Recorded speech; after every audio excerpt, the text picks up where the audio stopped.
Mukhang lasing ah. Ano ba yung kuya ko? Mahina talaga. Hindi ito ako bumili si Michael ulit.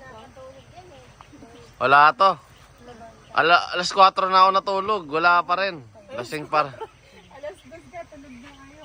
Talaga tong kuya ko. Wala talaga. Hindi na kaya sa mga patagalan. Mahina. Mahina talaga Aminom. Sinasabi. Nagwawala yan, nagwawala. Sinasabi ko talaga.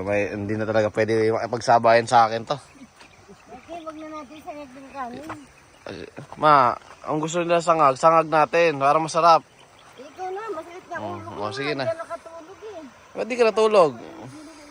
Si Ogi kasi, nandadagan tapos ando na sa paaya, lumabas na doon sa higaan.